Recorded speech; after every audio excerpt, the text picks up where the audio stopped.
Jika Anda mendengarkan apa yang saya sampaikan dan Anda punya kawan yang ingin Anda selamatkan dari bahaya ancaman membawa harta haram negara, tolong Anda bagikan video ini. Halo, Assalamualaikum. Waalaikumsalam warahmatullahi. Silahkan. Ini dari Sidoarjo, Ustadz. Mau tanya, hukum tips dari klien yang diberikan pada PNS itu kan haram. Bila dulu terlanjur terima, bagaimana yang harus dilakukan pada uang tips tersebut? Dikeluarkan atau bagaimana? Kemudian yang kedua, kalau seorang PNS terima uang dinas atau uang penelitian yang sudah dianggarkan, misalnya 5 juta, ternyata sisanya tidak bisa dikembalikan. Padahal kantor juga minta nota-nota. Terus status uang sisanya itu bagaimana? Nggak bisa dikembalikan lagi karena sudah ada anggarannya 5 juta gitu. Baik. Terus yang ketiga, Ustaz, satu lagi. Hukum hadiah, ini kan kenaikan kelas, Ustaz. Hukum hadiah untuk guru kenaikan kelas itu bagaimana, Ustaz, ya? Baik.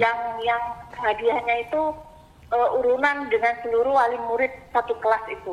Gitu. Baik. Pertanyaannya, untuk uang tips yang Anda terima, apakah Anda sudah memahami kalau itu dilarang? Baru tahu setelah terima, Ustaz. Baru tahu setelah terima.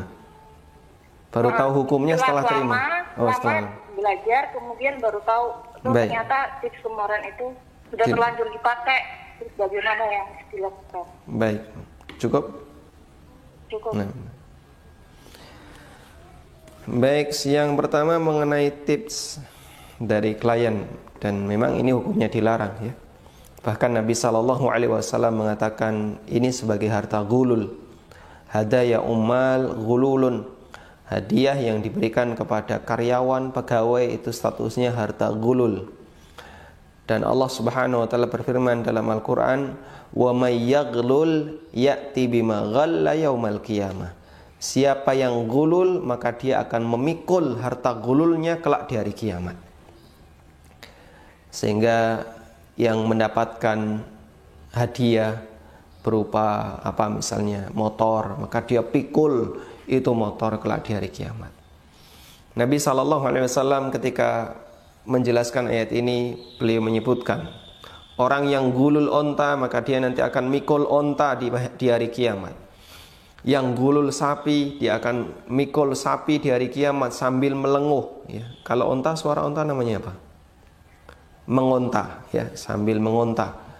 Kalau dia gulul sapi, dia akan pikul itu sapi sambil melenguh. Dia gulul kambing, akan dia pikul itu kambing sambil mengembek. Sehingga semua orang tahu, oh ini yang dulu gulul A, B, C. Yang dulu mungkin nggak kelihatan, nggak ada yang tahu, bahkan KPK nggak ngerti. Karena kalau mau melakukan gulul, menghindari CCTV. Ada salah satu kawan saya ketika dia mau ngasih sogok, pegawainya itu minta, "Pak, nanti posisinya di sini ya. Bapak nanti saya kode, tolong datang." Sehingga CCTV-nya tetap ada sebagai alat pantau. Tapi orang tahu di titik ini nggak kena CCTV. Masya Allah. Kalau hanya urusan undang-undang negara, orang begitu mudah menghindar. Makanya mereka nggak takut, bisa diakali, ya. Bahkan kadang nanti kita selesaikan di rumah, Pak, ya. Urusan kantor dibawa ke rumah, diselesaikan di rumah, ya. Sogoknya tawar-menawar. Subhanallah. Dan itu banyak terjadi di negara kita. Baik, saya tidak perlu cerita, nanti terlalu banyak cerita seperti ini. Tayyib. Terus bagaimana kalau misalnya dulu belum tahu? Karena harta ini diberikan secara saling ridho, dan nanti kita akan bahas di bagian akhir buku tentang harta haram, ya. Bagian akhir buku kita, akhir buku yang kita bahas, ada bagian yang mengupas tentang harta haram. di pembagian harta haram halaman 200. Insya Allah ada pembahasan khusus tentang itu.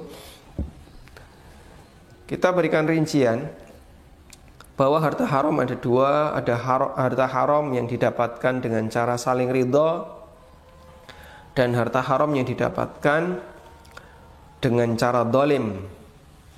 Harta haram yang didapatkan dengan cara saling ridho, contohnya uang tips. Ini saling ridho, yang memberi ridho, yang menerima juga senang ya. Dan harta haram yang didapatkan saling ridho ini dibagi menjadi dua. Jika didapatkan sebelum tahu hukum, maka statusnya halal. Dan jika didapatkan setelah tahu hukum, statusnya haram. Karena itu jika Anda menerima uang tips ini di masa silam sebelum tahu hukum dan sudah dipakai, tidak ada kewajiban untuk mengembalikan. Yang kedua, PNS terima uang dinas lalu sisa. Sementara di negara kita menganut kaidah sisa nggak boleh dikembalikan karena sudah dianggarkan.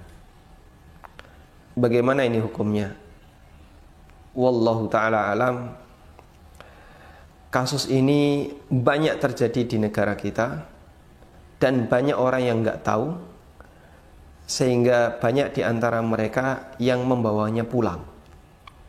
Padahal itu duit negara, wajib dikembalikan ke negara. Jika tidak, secara undang-undang syariat, secara hukum syariat, termasuk korupsi. Meskipun di negara kita itu tidak dianggap, entah dianggap korupsi atau tidak, saya tidak tahu. Yang jelas nggak bisa dikembalikan. Tapi ini uang negara yang wajib dikembalikan. Sehingga misalnya yang sering terjadi kan perjalanan dinas dianggarkan sekian, sisa nggak bisa dikembalikan. Ini mungkin mendingan. Ada yang lebih parah lagi, sengaja dibengkakkan. Dan pimpinan kantor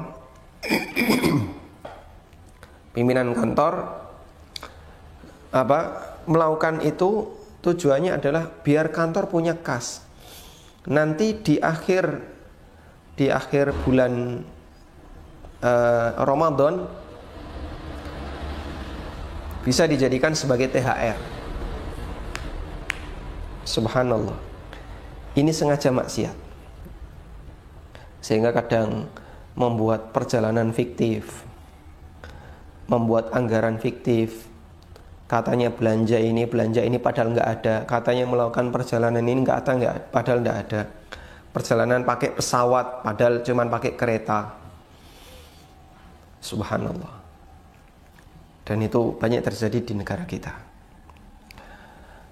Terus bagaimana kalau kita sebagai karyawan lalu dikasih, kita bukan atasan ya, bukan pimpinan kantor, tapi terus dikasih, Pak ini THR,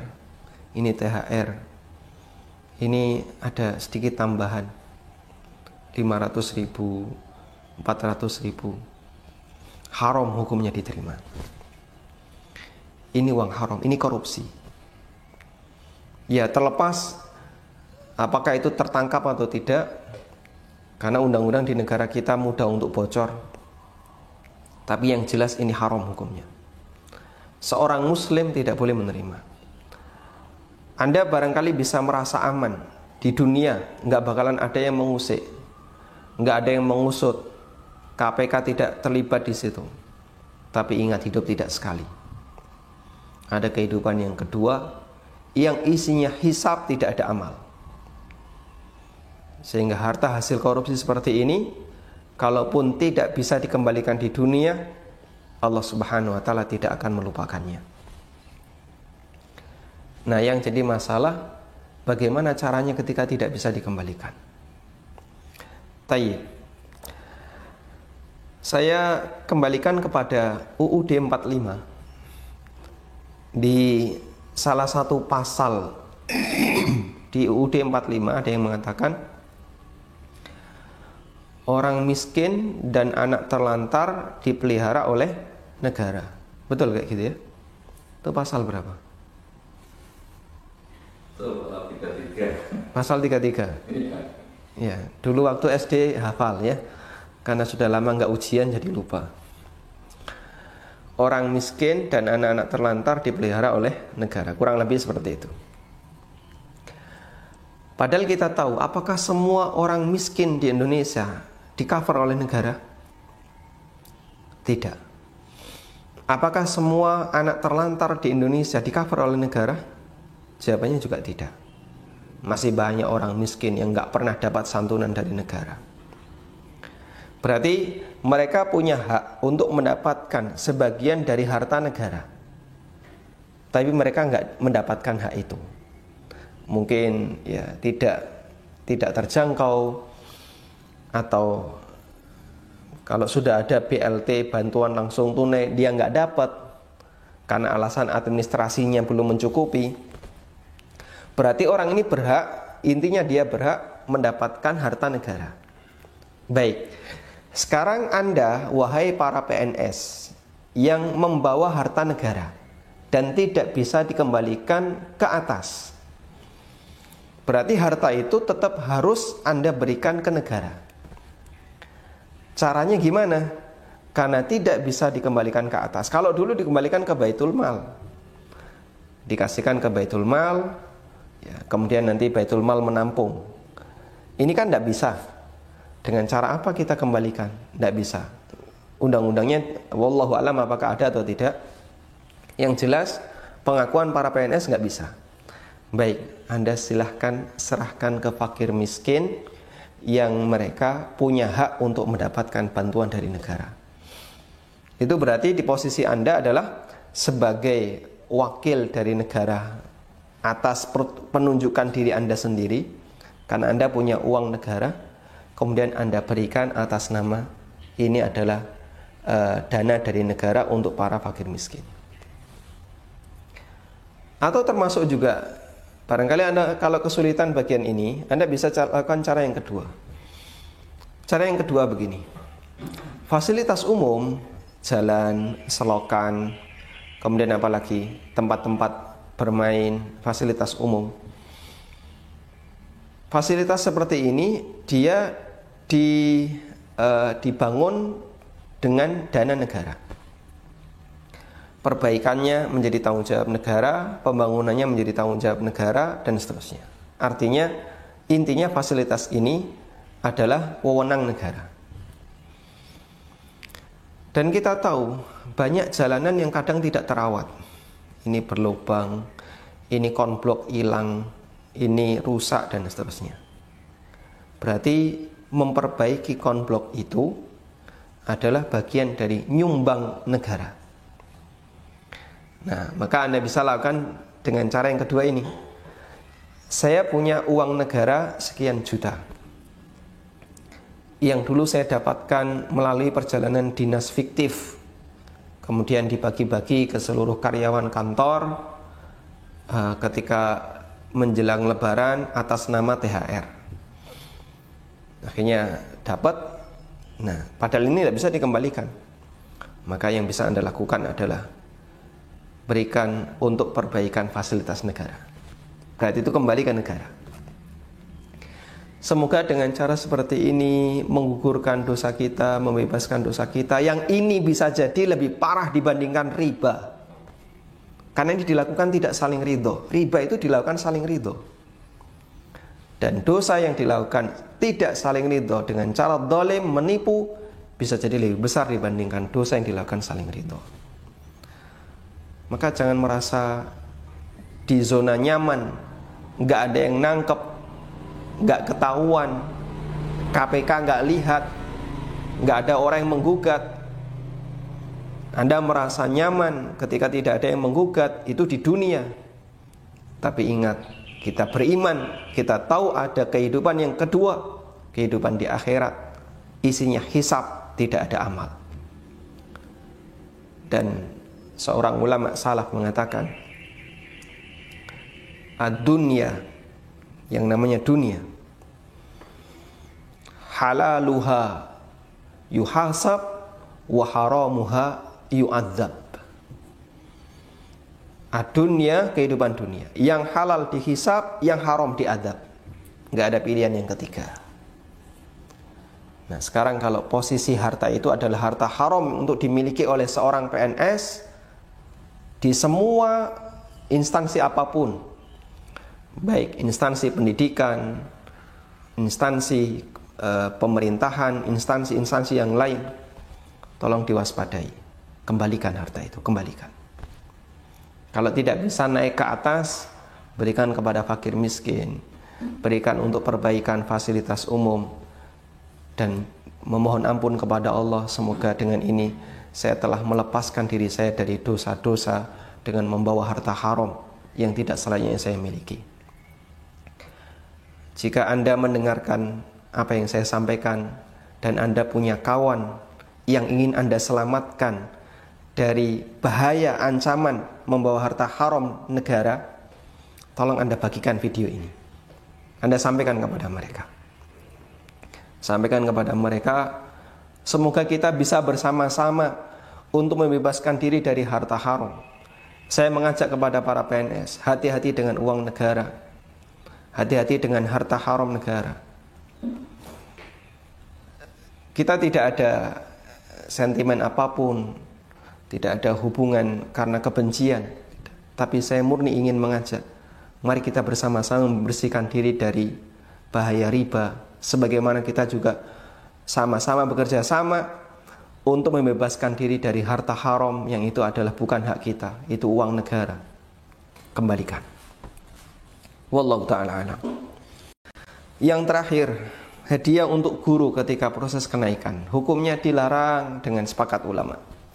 Banyak sekali penjelasan ulama yang menyebutkan hal ini, bahwa guru tidak boleh mendapatkan hadiah dari muridnya kecuali jika guru itu sudah resign, sehingga tidak ada ikatan